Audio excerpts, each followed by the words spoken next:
Good afternoon. It is officially 1:30.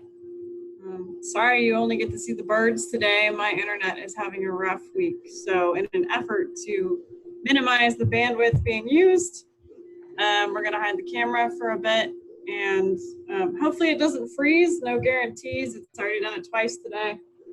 But if that's the case, Brian's gonna back me up, whether he's on this call or not. He's apparently gonna do a great job running the meeting, because I don't see his name on here, but that's okay. He'll be on eventually.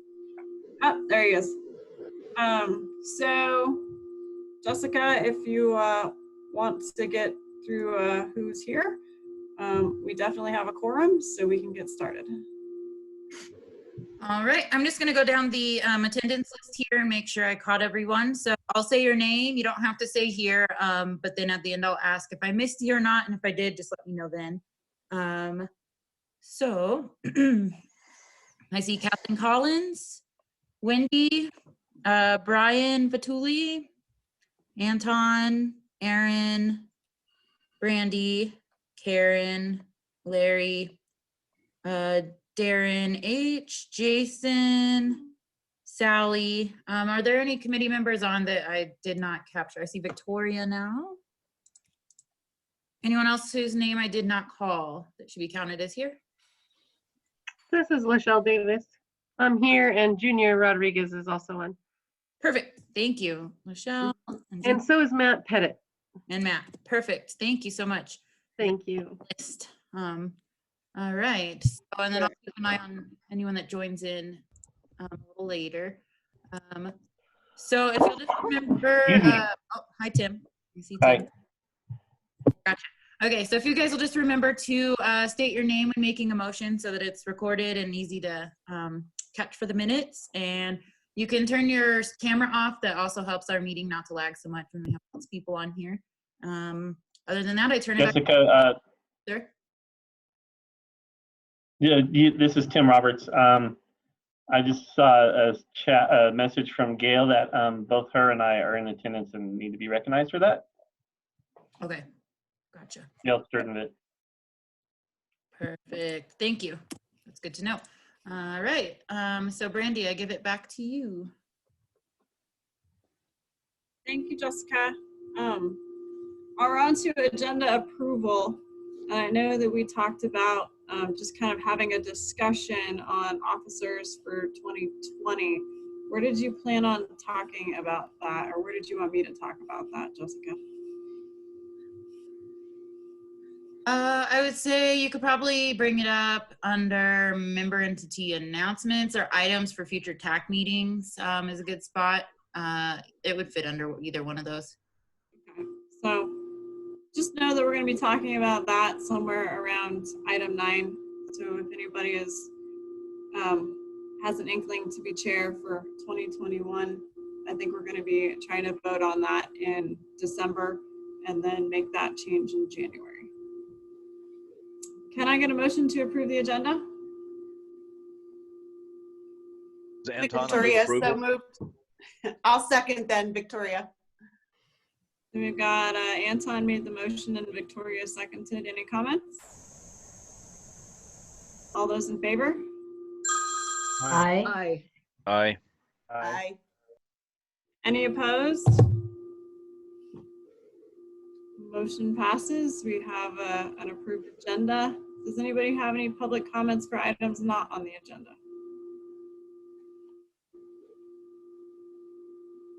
Okay, item 4, Are there any comments on the minutes? Did everybody get counted as being in attendance for the last meeting? I'll admit I haven't looked, so hopefully I was in attendance. Perfect. All right, can I get a motion to approve the minutes for the last meeting?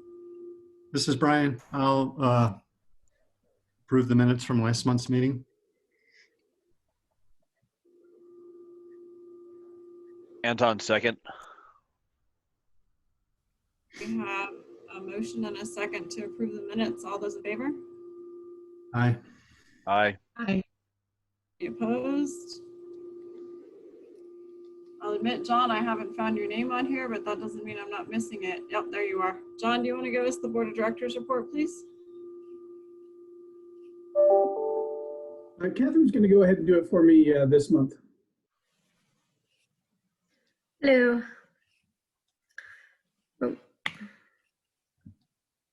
Sorry, oh, different screen. Okay. Struggling with computers today. All right, so at the board meeting, which was actually yesterday, since the previous Wednesday was a holiday, we had Lizzie Kemp come from CDOT to talk about the South Powers Resiliency Study and being part of the I-25 Empowers study there, which she came and talked to you guys about that as well. And it sounded like it went over well with the board. And so that was good there. And then we also had Jason O'Brien with PPACG talk about our traffic media safety campaign and general safety report. So we had a safety campaign happen through PPACG for the region, and he just talked about how that went and how many people it reached. So that went well as well. We didn't have any action items from our end since we didn't have any amendments, so didn't have any of those. So otherwise it just kind of was the normal board meeting other than that. And that's it. Thanks, Catherine. Does anybody have any questions for Catherine? Item 6, action items. Fiscal year 2021-2024 TIP amendment number 7. Catherine? Thanks. Yes. Catherine Winger, PPACG. Try to say that for the recording. All right, so this is a amendment request for FY21 through 24 TIP, the amendment number 7 request. So following up from last month where you all requested to delay this, we're bringing it back. So, and with additional funds. So in August and October, we sent out emails to all TAC members regarding availability of FY21 and 22 SCP Metro funds, and then FY21 TAP funds. It actually went out as 22, but it is indeed 21 TAP funds. And for any projects that needed additional funds for cost overruns. We provided a questionnaire for anybody that would like to apply, and we received 3 applications. That's the same amount we received before. Now we just have more available funds for all 3 of them. So that was nice. The 3 projects we received applications for were for Monuments Jackson Creek Parkway. They need additional funds for their construction phase in 22. MMT wanted additional funds for their transit planning studies to do a Southwest Chief and Front Range Passenger Rail stop study. And then finally, El Paso County wanted some additional funds to do local match replacements for 3 projects. That would be, the federal funds would be replacing the local match requirements utilizing the toll credit program through CDOT. And so we held a project selection workshop last week, and the amendment requests are what the recommendations are from that process, or that workshop process. So Jackson Creek Parkway would receive 500,000 STP Metro in FY22.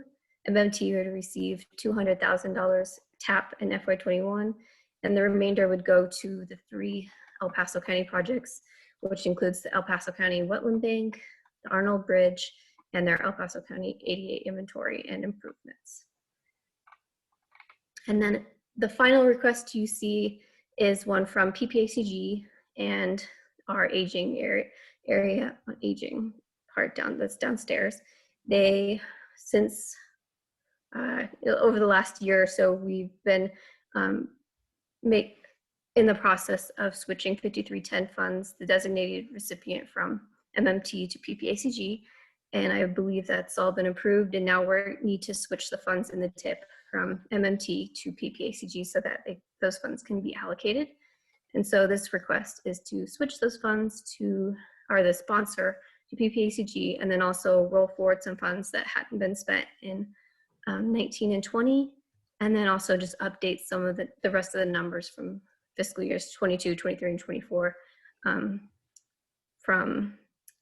we had FTA give us some updated numbers, and our estimates were low. And so there's actually, in the memo, we've had an update since what you're seeing.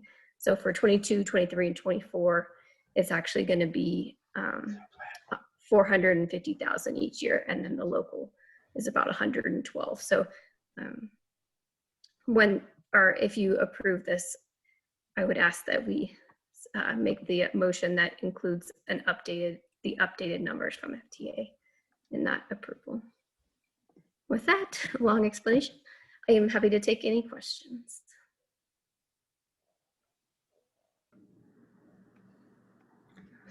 Well, this is Brian. First, I'd just like to thank everyone for their help and cooperation, and proves again how we can work together and get things done. So really appreciate all the help. And with that, I would like to recommend approval of this TIP amendment with the updated FTA numbers for the 5310 program. I'll second. This is Tim Roberts. Are there any other comments on this item? Well, we have a motion and a second. All those in favor? Aye. Aye. Aye. Any opposed? Motion carries. Item 6B, functional classification change request, monument, but it looks like you're going to present it, Catherine. Yes, and we'll let Larry chat or mention anything if he wants to chime in, but we did come across an issue with Jackson Creek Parkway, which is listed in the TIP. It's not actually federally functionally classified, which is a requirement to be eligible for our federal funds.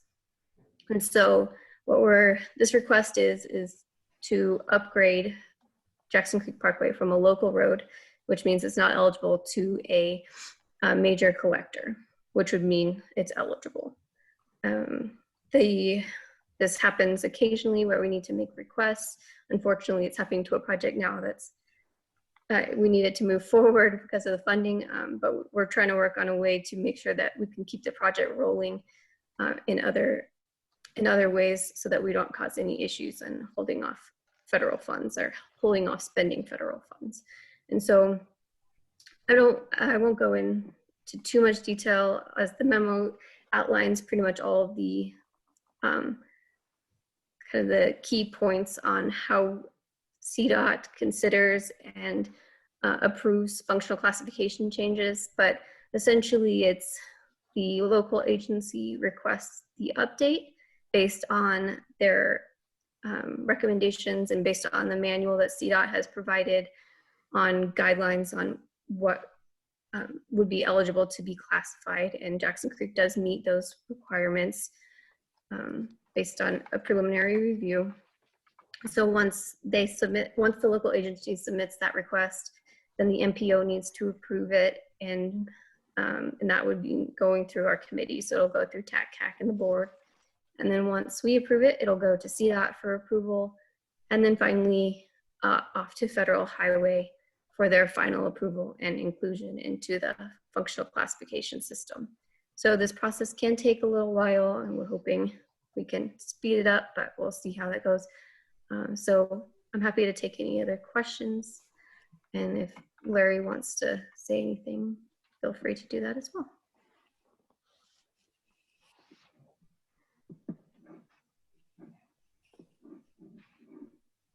And the application is attachment 1 that provides the letter that's going to be going to CDOT and kind of the justification for updating the roadway. Catherine, this is Victoria. What do you know of, or can you check what the classification of Struthers Road is south of Baptist? I just want to make sure it's included too. I don't have a quick way of doing that right now, but I can check and get back to you. Okay, I'm going to check right now. I think I might be able to look, but if it is not included, or if it's a local also, then I'd want to sort of add it in here or go through another process to add it in, but I will check that. But I don't have any issues with this. We've had this issue on other roads, and I support this change. And along those, we're also considering just doing a full review of the entire region and seeing, we think there's quite a few roadways that are actually out of date and should be upgraded, and it just hasn't been done lately. So just as an FYI, we think that would be a good idea to just go over the entire region as well. That's a great idea. I'm so glad you guys are doing that. And hopefully John's okay with that, since I just kind of mentioned. John's okay with that. And yeah, that's something I was, it should have been done. So I'm surprised that it wasn't. So I'm definitely on board. And we'll definitely go through some sort of criteria to sort of make our recommendations of what should be upgraded. But again, if jurisdictions have individual requests, we can roll that in. It's not going to be a top-down process. We'll definitely do it cooperatively with the jurisdictions, and there'll be some room for what you guys are thinking about your future roadway network.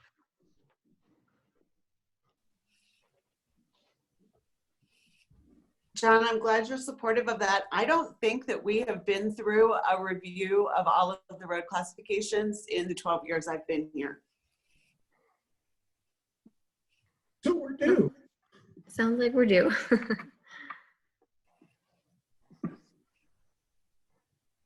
I think it was done, Victoria, right before you came on, when Janet was still here.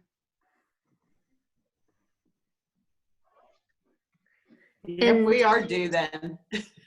And I did just look up on CDOT's website, actually. I was able to pull it up real quick, that Struthers is not classified either.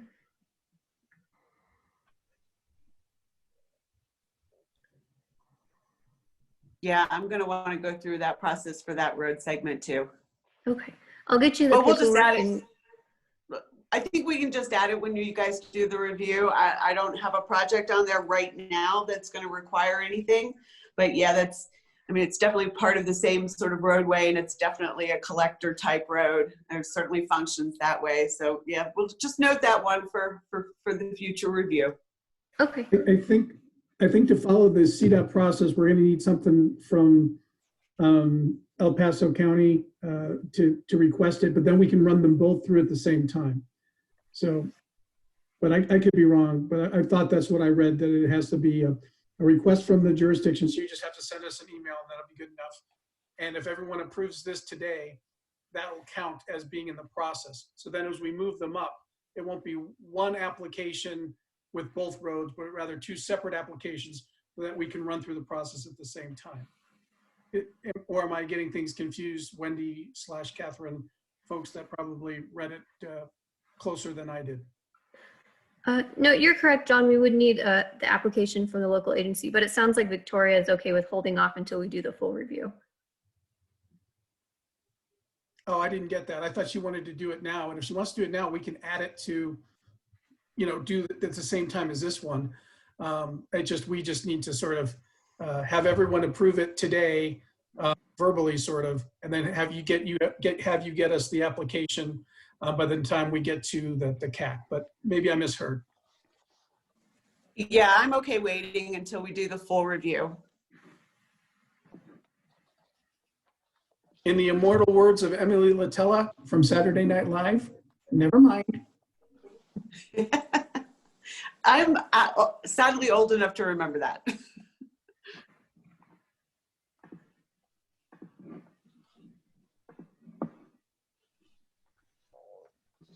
And I guess one final thing I'll point out is the federally functional classification is required for roads that are for eligibility. However, local roads with specific safety projects are also eligible for federal funding. So they don't have to be classified if there are certain safety projects.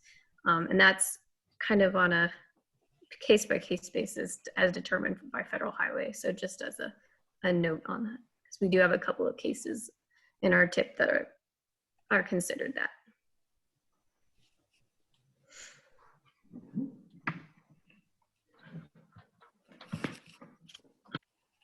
All right, Larry, I saw your camera go on and your microphone come off. Did you want to add anything?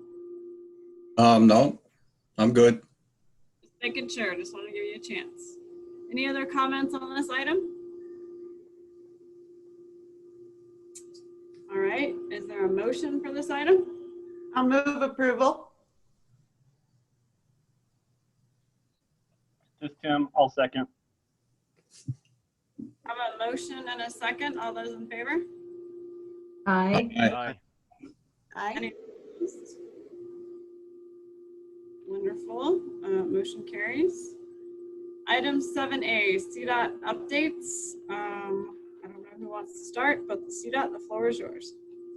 Okay, Aaron Willis is here. I believe the TAC or John Liazados expressed interest in Aaron giving an update of PD 1601, the intersection construction and modification. Aaron, if you're ready, or we can do something else if you're not, but just checking. Yeah, I'm ready. Did you want me to Aaron, I'm going to present? give you permissions to share your presentation. That way you can drive it. So Okay, that'll I'm work. going to make you a co-host right now. Okay. And if I could just chime in a little bit, Brian Vituli had a meeting with Aaron and I to talk about the mobility management strategies that the urbanized area could do. But the reason why we wanted to sort of ask Aaron to come to the TAC is, you know, there's some questions on how this might be applied in the rural areas of our COG. So definitely El Paso County might have some questions, and then some of the jurisdictions that are sort of on the fringe that you are next to the TPR, where you might want to go ahead and see something happen, but because it's beyond the line, you would have to sort of go through this process. So I think from that context is sort of what we're looking for. And Victoria, I don't know, I think you had an opportunity to see Aaron's presentation on the STAC meeting. So I'm not sure, do you think it's appropriate to have him go through the whole thing, or just sort of go to the criteria? What was it, Aaron? It was about a 5-minute presentation, so we can go through the whole thing if you guys want, or we can have them skip ahead to the criteria where I think the most questions are going to be. Yeah, exactly, Jill. What's this discretion of the TAC? Yep. I think it would be good to go through the whole thing because I'm not sure how many people are aware of the whole 1601 process. Yeah, no problem, Victoria. Yeah, I can start at the very beginning. So, yep, just as a way of introduction, I'm Aaron Willis. I'm a transportation planner at CDOT headquarters office, and been with the department for about 16 years, and was a part of I guess it's long enough to be a part of the last time that this policy was updated.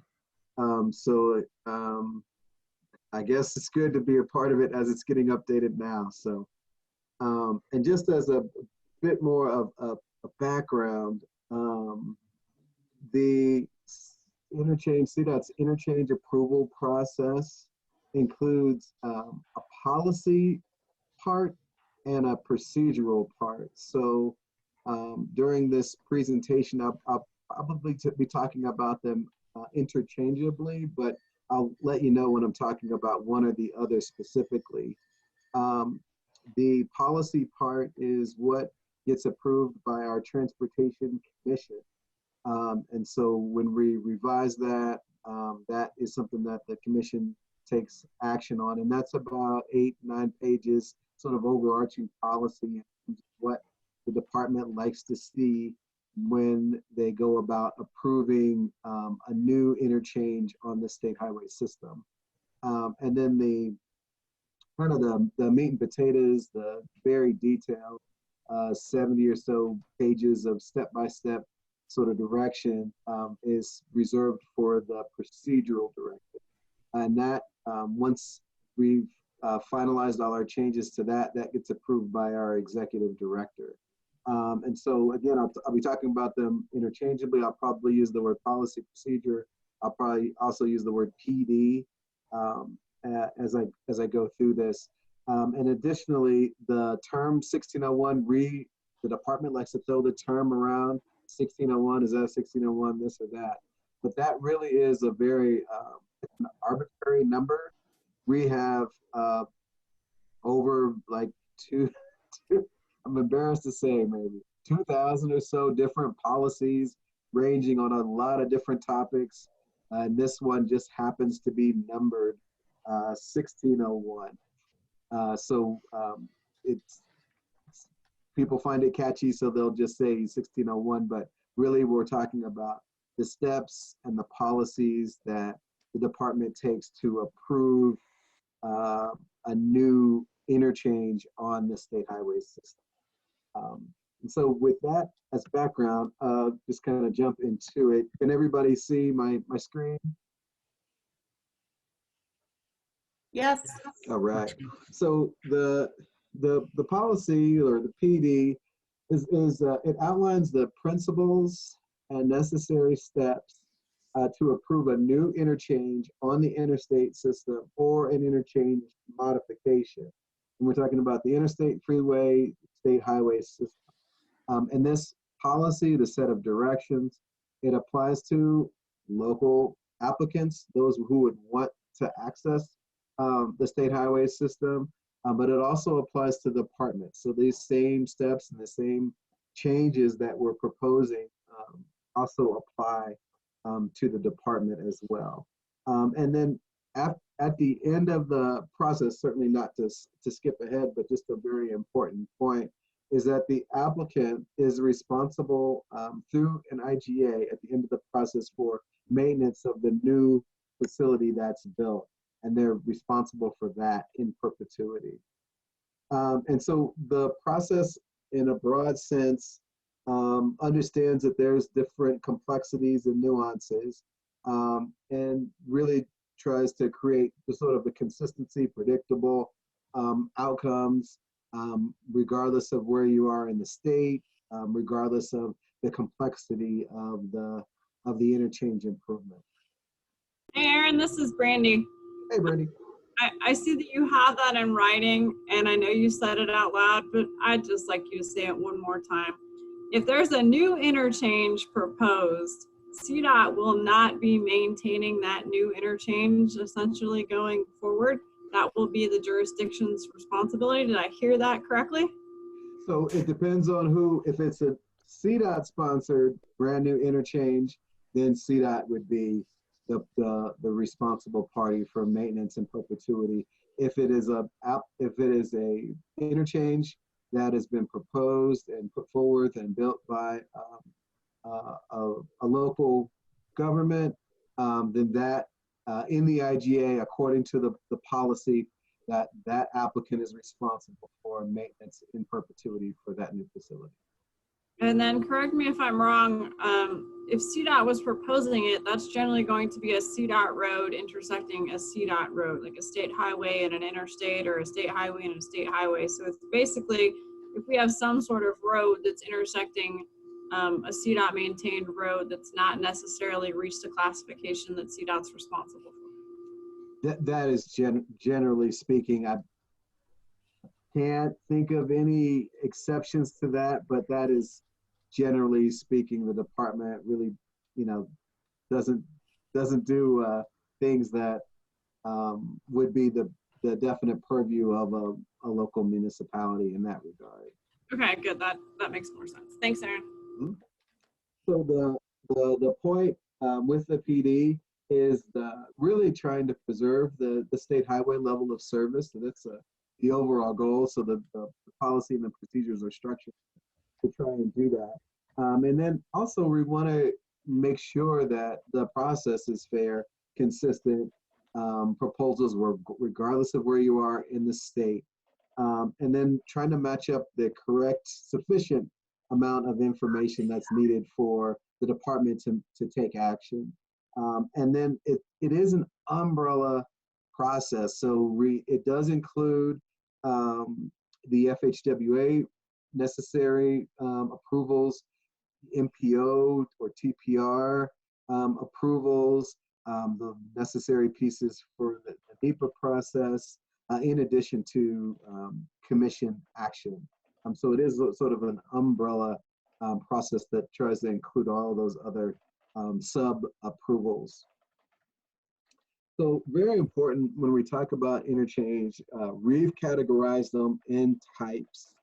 And so these types are pretty significant as we move forward with the presentation today. So type 1, these are brand new interchanges on the interstate or freeway system. These always get approved by our Transportation Commission. Our type 2 new interchanges on the remaining state highway system and interchange modifications, those are all classified as a type 2. Those are approved by CDOT's chief engineer. And then type 2As, these are minor modifications to existing interchanges where a systems level analysis is not required. These are delegated by the chief for the RTD for Richard Zamora to be able to approve. So these are the categories that we're talking about. And so based on the category, the steps that are required for approval were probably different. So broadly speaking, again, to that policy directive, the larger step-by-step directions on how a local applicant would go about getting approval for a new interchange. That process, really distills down to about eight steps generally, and those include, some level of notification, a pre-application meeting. Sometimes that's, most likely more than one meeting where the process gets explained. We talk about, are we type 1, type 2, type 2A? Are we in an MPO area, outside an MPO area? Here's generally what the process is going to be, where all those kind of things get spelled out. And then the initial IGA. This initial IGA serves as a way for CDOT staff to be recouped, to be able to recoup their costs associated with document review. And then the preparations of a systems level study. Systems level study looks at that specific interchange, safety, anticipated traffic, all the different movements. So all of that analysis then gets prepared. And then that is where in the process, the Transportation Commission takes their action. So they take action on systems level studies. And then the process also includes, if MPO or TPR board approval is necessary, consistency with a regional transportation plan or a transportation improvement program, all of those pieces, and then design and necessary steps for FHWA if necessary to take action. And then all of the commitments, all of the steps culminate into a final IGA, and that's where all of the commitments get captured and agreed upon. After that gets approved, then the applicant receives their notice to proceed and the access permit, and they're good to go. So we've been talking about revisions to this policy for a good part of a year, maybe even a little longer than that. And what really started off as trying to address a lot of clarification kind of issues, making sure that appendices were updated, that sort of thing, really administrative things, was recently just sort of blossomed into including some more transportation demand management related or TDM related requirements. So as you look at this slide, what we categorize, the staff categorizes these first 4 points as more administrative, as we update the policy, the PD, and then we'll spend a lot more time on the last point, the TDM, transportation demand management elements of the proposal. So, but it's I think these first 4 points are pretty important, and they do help to I think the overall policy and procedures, just adding additional clarity, cleaning up some language. So I just want to talk you through these changes. First of all, 2017, FHWA issued some updated guidance on what's necessary to obtain interchange access. And really this update allows an applicant or the department to create draft one technical document for FHWA, our local staff, to be able to take access and provide an applicant with the necessary approvals for interchange access. So really, we see this as a benefit in terms of just streamlining and reducing overall costs, because an applicant can take existing analysis from the systems level study or from NEPA or whatnot, and then put that into one technical document and then submit that for their interchange access request. The second point is project milestones. So in the old PD version, we really didn't delineate what significant progress was after an applicant receives approval. And so we've added language in sort of some of the initial steps, and then also in the final IGA that the applicant and CDOT will agree on project milestones, what needs to be achieved when. And really this just helps the applicant, the department, when or if an interchange gets delayed for whatever reason, and the applicant needs to reapply for some additional time, we can then go back and look at, where, how much progress has been made and have particular milestones been achieved already. So just what staff considers just additional clarity, adding that discussion to the process.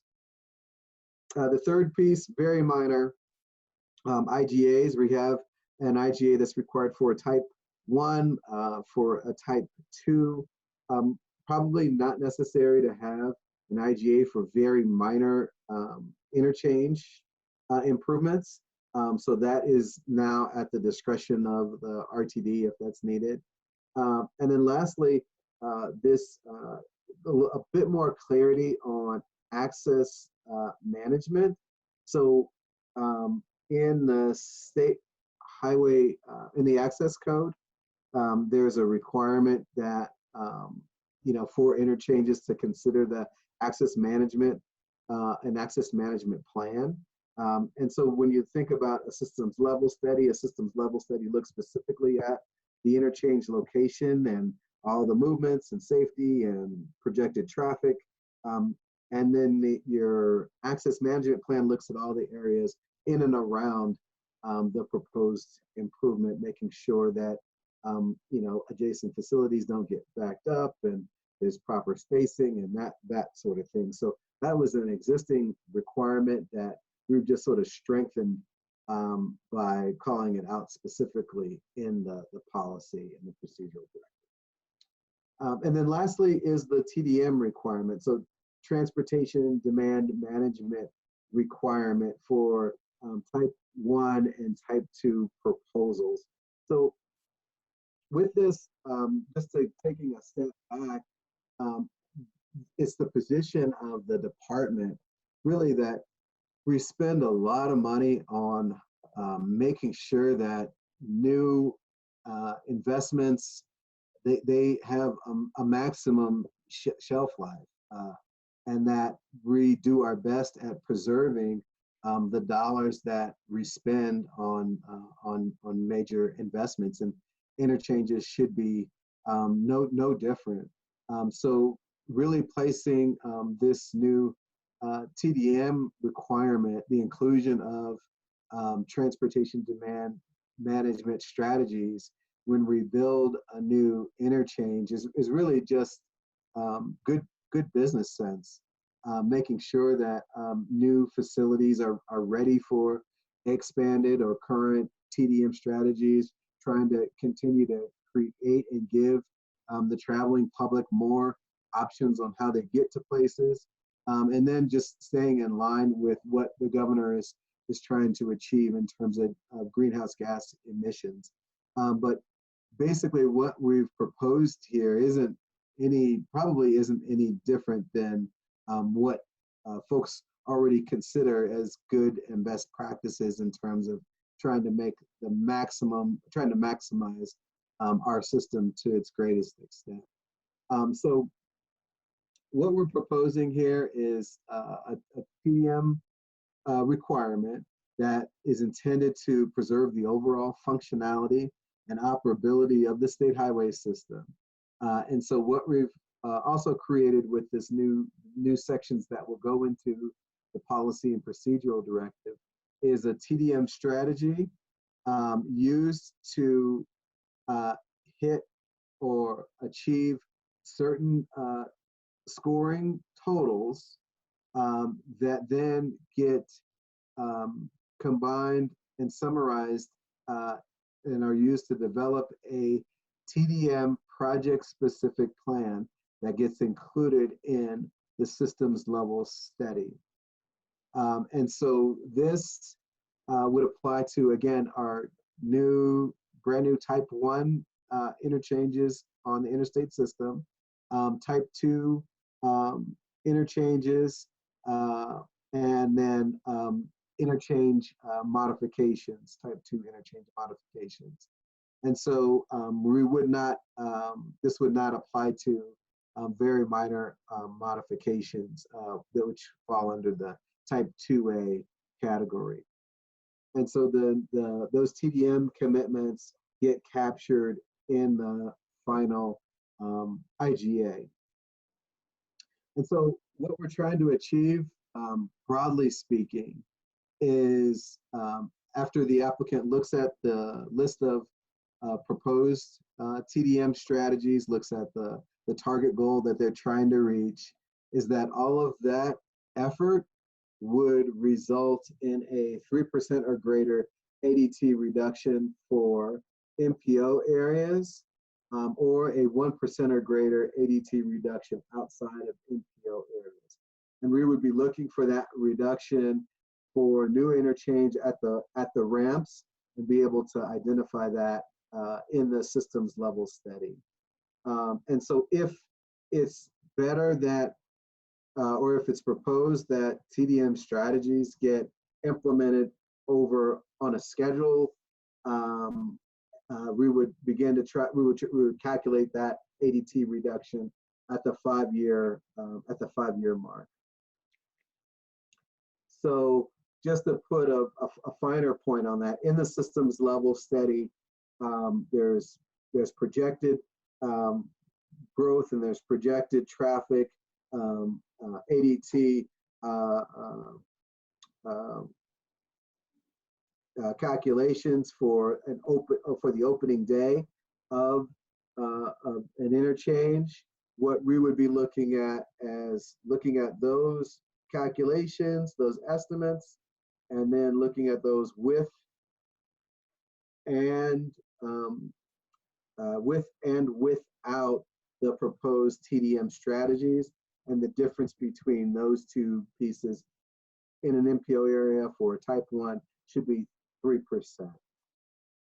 And so what's also important to recognize is that, to speak frankly, there are parts of our state, there are parts of our metropolitan areas where TDM works really well, and things that we should be doing to preserve the system.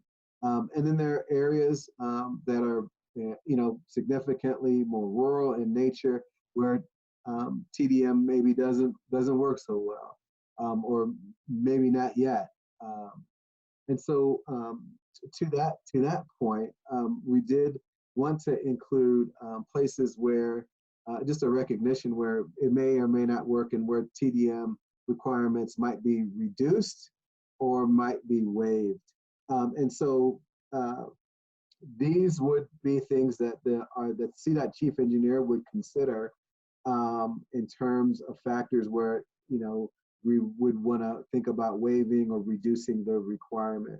One is freight and intermodal facilities, where, trying to implement some kind of TDM strategy there might not make the most sense.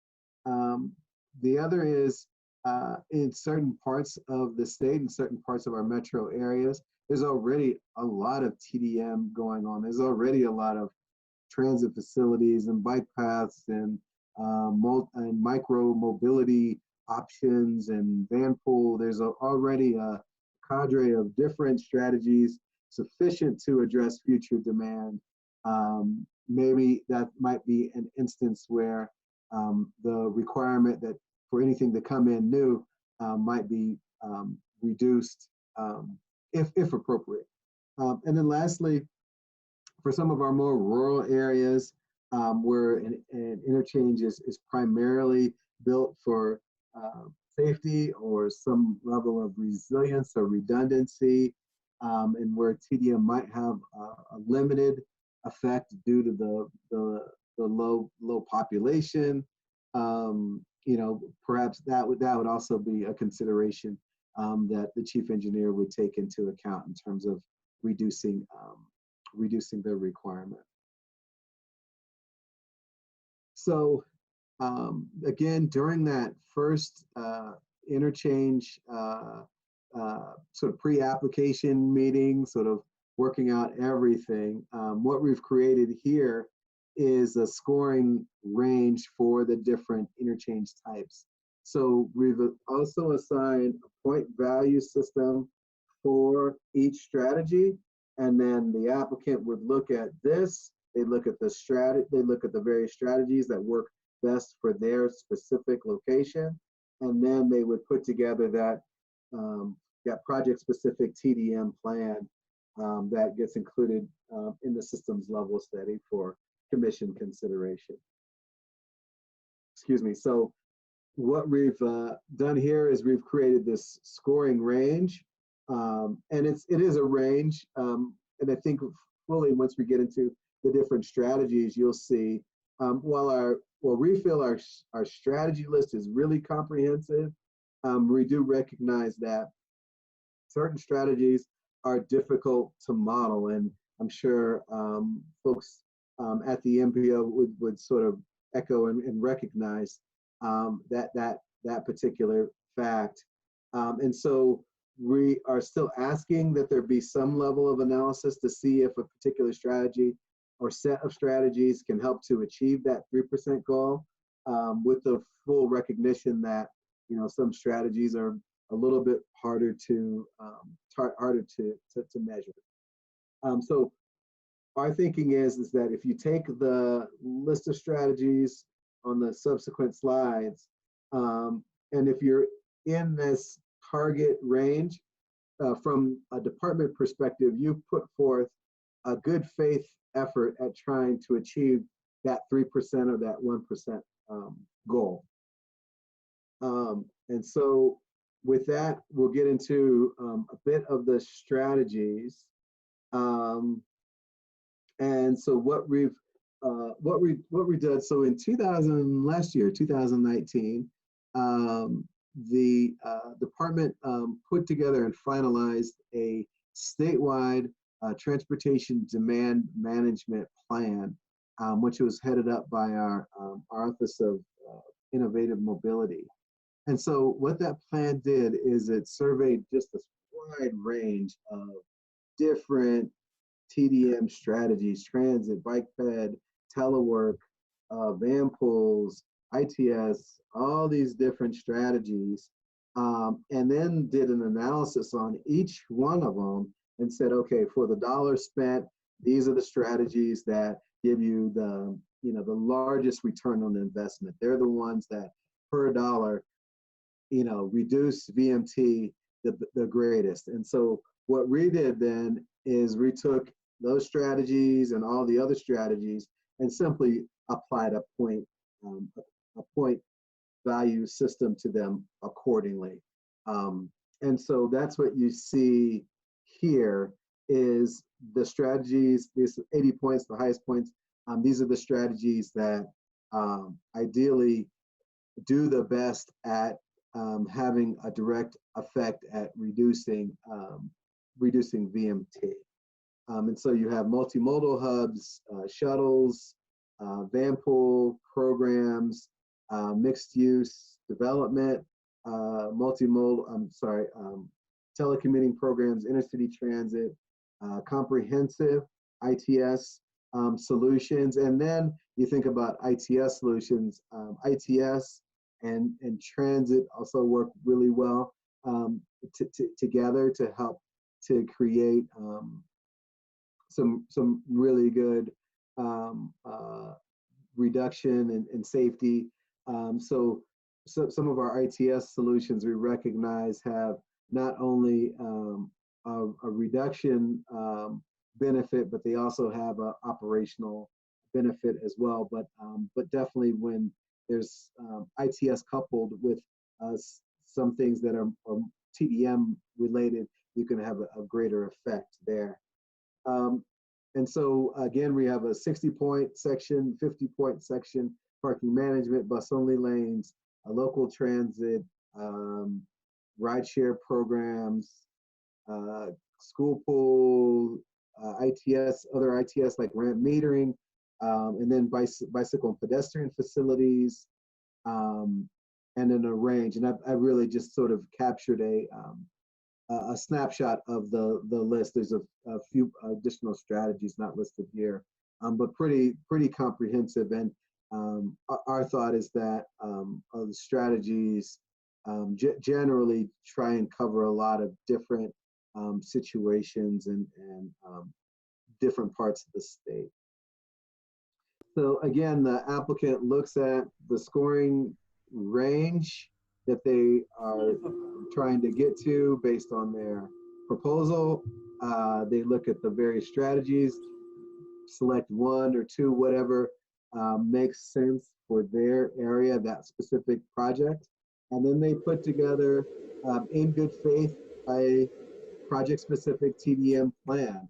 And I use the words and emphasize the words good faith, in good faith, because it's definitely not the position of the department to sort of go back to the applicant retroactively 5 or 10 years down the road and say, hey, that those bike paths that you put in didn't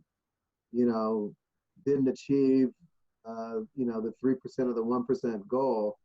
You need to do something else.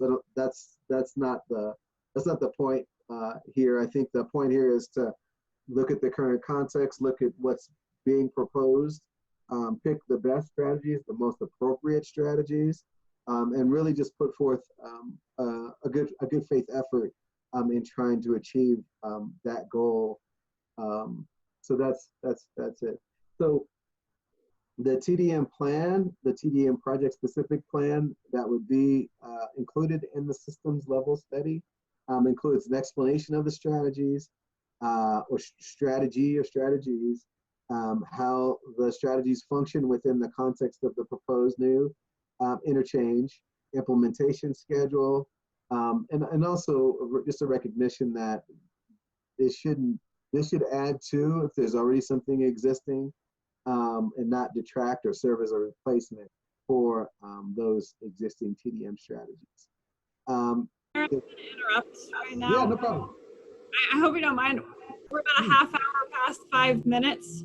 Oh. So I think when we started, it was a 5-minute presentation, but now we're 30 minutes into a 5-minute presentation. So no problem. Out to the group. I don't mind if we keep going, but I'd like to get a little feedback, whether you want Aaron to finish or if you want to just have him send us the PowerPoints and we can follow up with any questions. And I'm going to need a response one way or the other. This is Brian. I mean, I think since we're so far into it, I'd like to see Aaron finish. Okay, and I'm fine either I would too.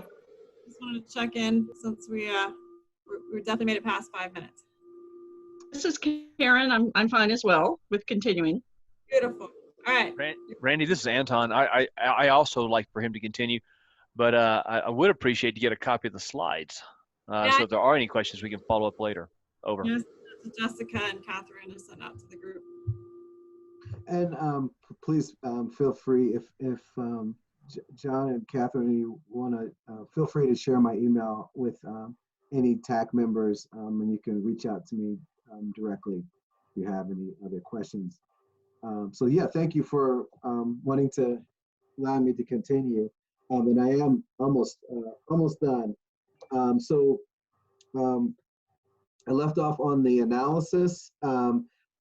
Again, that project-specific TDM plan should provide some analysis on if those strategies achieve that 1% or that 2% goal. And that can be done through modeling. We understand that works for many of the strategies that we're proposing, doesn't work for all of them. And then, or a reasonable estimate developed by a traffic engineer. And so those are the two ways, but and still it is the department's position that if you've hit that target goal, you've probably achieved that if you've hit that target range, that number based on your interchange type, you probably went ahead and hit that goal. You also include the estimated cost for the proposed strategy, marketing, promotions if necessary, discussion if applicable, if TDM is needed during construction. And then for project evaluation, what we're proposing is some sort of evaluation framework that would be done to determine how well the strategies worked 1 year after the opening of that new facility. Again, that is really for department knowledge, so that then we could go back and in subsequent years and sort of refine this policy. So yeah, that is everything. And again, this in terms of process. This is draft. We're sharing it and talking about it with a lot of different stakeholders. To date, I think I've talked with City of Aurora, City of Westminster, metro area, TMAs and TMOs, the Pueblo TAC, got some other metro area based conversation. So really appreciate, once you get a chance to look at the slides in a little more detail, feel free to reach out with additional comment. So yeah, and We talked about this with the Statewide Transportation Advisory Committee last week.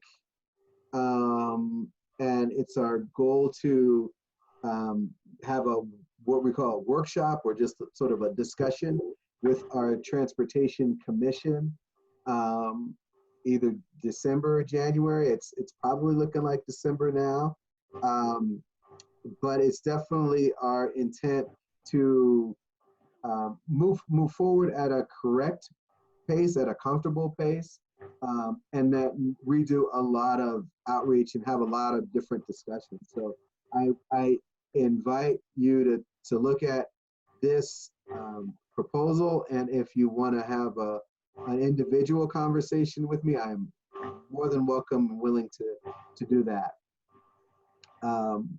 So yeah, thanks so much. And yeah, questions? This is Sally. I have a question to the group. Are there any interchanges that are going through this process right now in our MPO?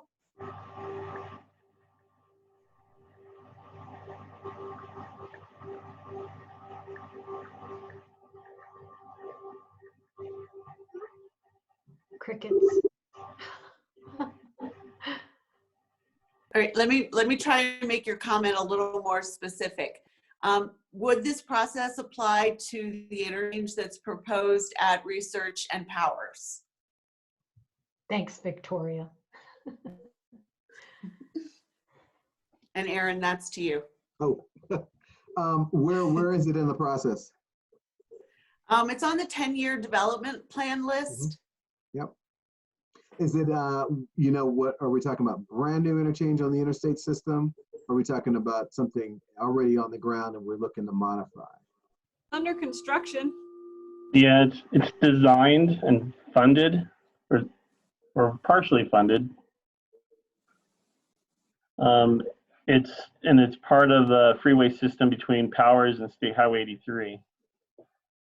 I mean, between Woodman and State Highway 83. Has the Transportation Commission already approved the systems level study? It's been designed. It's got environmental clearance. It's pretty far along. I imagine it already has.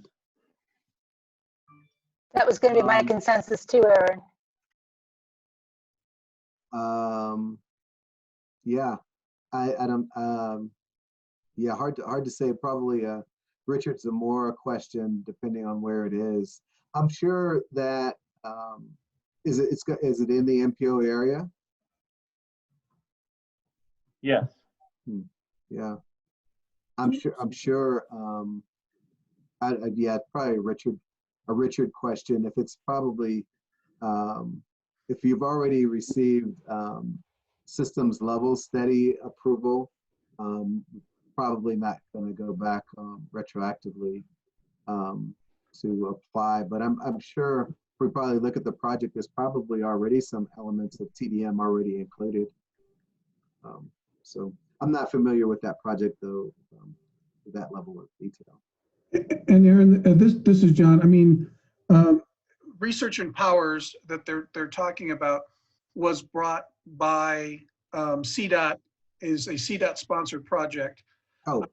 So if I understood the very first part of your presentation, this applies to projects that are being brought by and requested by a sponsor other than CDOT. So from that perspective, it wouldn't apply, correct? No, we are placing this requirement on the department as well. So this applies to local applicants. It applies to the department. What's good for the goose, right? Okay. So then for any of those TDM things, will CDOT be writing MMT a check to do those mobility management efforts? If this is still going to the, I'm not sure where it is in the process. So yeah, I'd actually have to check in with Wendy on it or Richard to see where it is in the process. We might have, I'm not sure. You can actually make those checks payable to Brian Vituli, not MMT. Well, let's do a suppose. Suppose that CDOT brought this program or brought this to us, and we have it funded, and you guys are going to build it. Who's responsible for doing the TDM? Yeah, the department would be the sponsor. If it was funded and proposed by the department, yeah, then the department would look at one of these strategies that made the most sense for that particular location and include that in the project. That's the intent. And then developer built projects? The same thing. It really, just for the benefit of everybody, I'm sure you're already familiar with this, Victoria, but CDOT, in these instances, we don't directly enter into IGAs with developers, so it would be the local sponsor or the local government, or in certain cases it's a quasi-governmental organization, an authority, E470 Northwest Parkway kind of organization. So yeah, in those instances, then where it's basically a developer paid interchange, then the developer would be responsible to include the appropriate strategy and then pay for that particular strategy. And then just to speak briefly to the draft nature of this, there is some tweaks that we are doing to various strategies. For example, when you think about van pools or certain transit, our thought is to place a sort of a 3-year funding commitment for those type of projects. And then sort of a similar thought process if the strategy is, for example, the funding or financial contributions to a transportation management organization or transport management organization or association, is to put a time parameters around the length of that commitment after, from opening day, how long that commitment would last. So that really just speaks to some of the fine tuning that we need to do, that we'll be doing over the next few weeks to the number of strategies.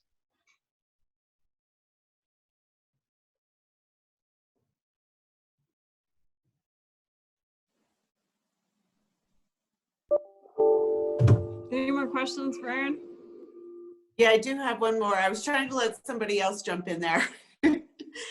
So our MPO area, has one major large city that has the ability to do TDM. And then the rest of the MPO area is still very rural in nature, but yet we still have, major highways. We have Highway 94, we have, US 24, we have 83, where 105 is going to hit 83 at some point. They're probably going to need an interchange there. And I'm wondering if some of that discretion that the engineer has would look at maybe utilizing the rural area TDM requirements in an MPO area where, the county has no ability to do a new bus system, a new van pool. We don't have any of those programs going right now, and we really don't have the ability to even implement them. So how could we handle an interchange that was in a more rural area of an MPO?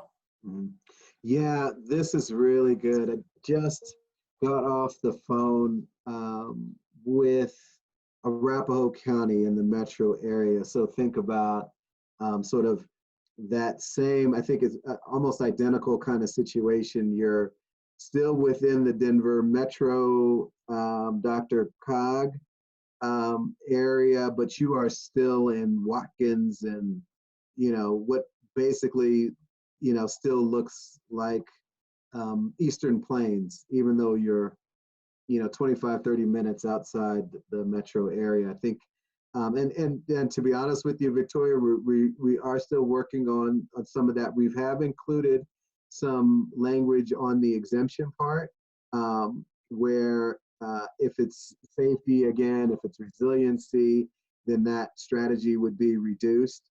But to be frank with you, we do need to give that perhaps a little bit more thought, and I'm open to suggestions on what would make the most sense, because we definitely are trying to strike that balance between today and tomorrow, where we know that there are areas right now that are clearly more rural, even though they are in the MPO area, and we know that that will not be the case 15, 20, 25 years or shorter. And so we definitely want to, sort of keep all of our multimodal options available, and, at the same time, do what would make the most sense. So that rural piece, we, in all honesty, are still trying to fine tune to get that right. So definitely, in particular, open to hearing your suggestions on how we might sort of strike that balance. Yeah, let's try and make sure that you and I follow up with each other after this meeting. I don't want to take up everybody's time, but yeah, I definitely want to talk through this a little more with you and give you a picture sort of what a rural county that has a major city, the issues that we face, especially because we're like twice the size of Rhode Island, yet I'm sure we don't have twice the size of Rhode Island's funding for roads. Right. So let's make sure you and I catch up and talk later. Absolutely. Thank you. Thank you, Aaron. I appreciate you coming out too and talking with us. Absolutely. Happy to do so. Any other questions for Aaron?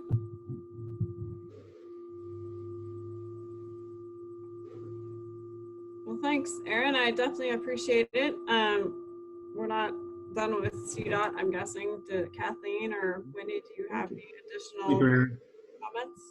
Thanks. I just was going to say that we are working from home due to the virus, and then also Policy Directive 14, an update to that policy was passed by the Transportation Commission this morning. If that's the policy that has performance measures for the state to consider in planning. So that's something to be aware of. Wendy, do you have anything else? No, I don't have anything exciting to share. Lachelle? I'm good, thank you. Okay, that's all for me anyway. Anybody else from CDOT? Anybody? I'm good. Okay, item 7B, PPACG E-tip system upgrade. Catherine? All right. So we're thinking about changing our E-tip system again. This would be an upgrade, so that's always good. So over the last year, we actually implemented an E-tip system utilizing Dr. Cog's trip database. So some of you have seen that database on our website now and the reports that come from that. While we do really appreciate them working with us and they give that to us at a low cost, it's not quite meeting the goals that we set out for implementing this system. So, and prior to that, we also were limited by budget, which we are still limited by budget, but now there's a cheaper option available to us. So we wanted to bring this to you to talk about how we are going to be upgrading this system to a different one. And the system, I showed it to you before. It's one that I used actually in Oklahoma City, but they've kind of, they've created a system that's more efficient and more cost effective for MPOs.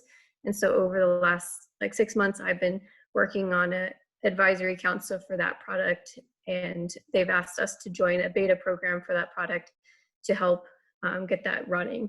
And so we are able to use that system for free for about 8 months under the beta program, and then we can shift into a very low cost program once that beta program is over, and then we move into a subscription base, which is comparable to what we pay Dr. Cog. So we're really happy that this product is now cheaper and within our price range, because it's something that I know that Tim actually saw this product and wanted this one instead of the Dr. Cog one. So it's actually going to be more efficient in that way. And I think the reportings will be easier for you all to get yourself as well, or see on our website. And there's going to be an interactive map version of it. So some of the key features are going to, I think you guys are going to really like it for the ones that utilize the system more often. And I know there's been some issues with like reports as well. So that's going to be an upgrade. Jessica, would you mind letting me share my screen? I can kind of show an example of the database system real quick. Go ahead and try now. Thank you. Perfect. Okay. So wait a second for it. Looks like sometimes it takes a minute to pop up. So let me know if you can't see it. Otherwise, I'll just assume you can. So this is the one from Chicago's MPO. This is their older version, so it's going to look a little different for us, but not much. It's going to be pretty much similar. This is going to be the public-facing version. The projects will be listed. Kind of the key thing here is they're going to have an interactive map that shows all the projects, and you can click on it on each of the projects and it'll show you a brief overview, or you can go in and you can get your tip ID, and then it'll show you all your tip projects. And that's just the public facing version. Once you get to actually have administrative access, then you can get into more details and report creation as well. With this system, each of the jurisdictions can have their own access and login to the program. So you can submit, you'll submit your amendment request yourself, and then it'll come to me. I'll send an email to me saying you've requested that. And so you're gonna have more abilities to interact with the system and do reporting that way as well. So it's gonna be, hopefully, it'll take some time to get used to, but I think hopefully it'll work out some of the kinks we have right now. So that's all I wanted to go over. If there's any questions, or if anybody wants me to look at anything else on the public side, at least, I can show you. Do you have any questions for Catherine? So Catherine, would this one let us download a spreadsheet of all of our projects? Yes. In the years that they're funded? Yes, it will. That's one of the key things I said. We need to make sure that it does this, and it does. So. Awesome. And then does it check your totals too, to make sure that you can't do a manual data error? If I understand what you're asking correctly, yes, it automatically, there's a fiscal constraint assumption, and it'll make sure that you're matching what you put in this system for available is matching what you're put in as what you have allocated, I guess is the way to put that. Is that what you're asking? No, like on the project level, say you're typing in and you say, okay, I've got this much federal funding, and you key type an error in the local match. Will it automatically say, hey, your totals don't match? Yeah, it actually has the functionality you can enter in, this funding has this local match requirement, and so it'll automatically break up that local match versus the federal requirement, unless you do like a manual update to say this is a little different. But you do set parameters that, TAP will be 20% local and whatever else. So it'll make sure that's in correctly. Awesome. Thank you.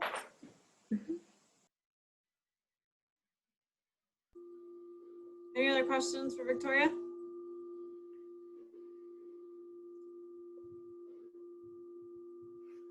well, thank you, Victoria. We are on to member entity announcements. Any member entity announcements? Randy, this is Sally, and I have a quick announcement to let the group know that Darren Tangeman has resigned from the City of Woodland Park city manager position. He is headed to Cape Cod and going to be the city manager for Truro, Massachusetts. So therefore, the City of Woodland Park will be submitting a request to replace Darren as the primary tech member, and that will be our city engineer, Robin Brown, who I intend to introduce to the group at our next meeting. Thank you. That's unfortunate, Sally. He just feels like he just got there. Yeah, 2 years. Not very long, but hopefully you find a good one to help you guys out up there. Yeah, thanks.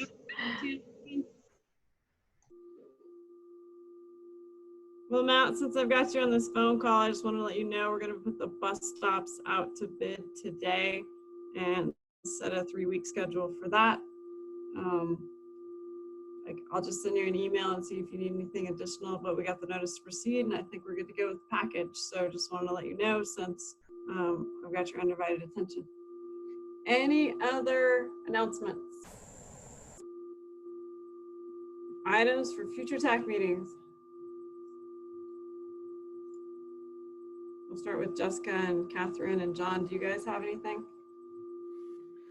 I'm going to have a couple of information items for safety target setting and then also pavement data target setting as well. So those are the info items. And I have a note here that says that possibly Victoria will talk about toll credits.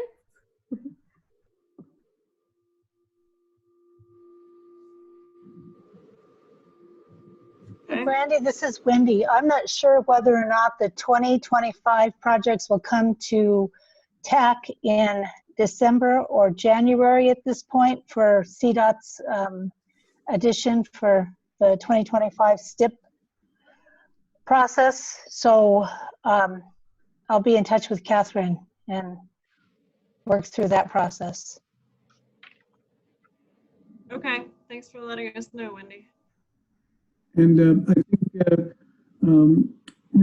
maybe not in December, but perhaps January, we had a staff retreat where we talked about the 2020 through 2025 planning cycle. So Mark Northworth might come and chat about what our timeline and schedule would be for the 2050 RTP, as well as some of our staff recommendations where we're chatting about things like doing a freight study, not quite a freight plan, oh, help me out, Catherine. Did we say a alternate modes study or micromobility? I think like active. That's yeah, I what it is. I don't know. No, that's the word. That's the buzzword. An active mobility plan, which is basically your bicycle and pedestrian plan mixed together. So, as we always will do, we'll have some sort of transit plan and specialized human services plan that we'll coordinate with MMT on in a couple of years.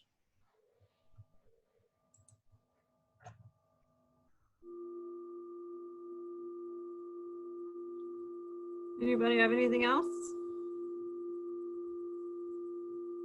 So what I mentioned in the beginning is we've got the changing of the guard happening at the end of the year.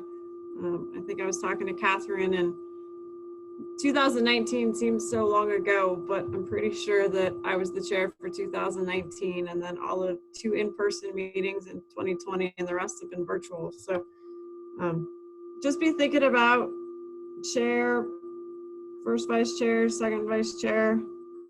I know we keep rearranging the deck chairs between the three of us, but if there's anybody who would like to volunteer for any of these positions or be volunteered, I mean, I can volunteer to volunteer you. I have no problem with that. So just send me an email, reach out to John or Catherine, and we'll try to get that resolved next month.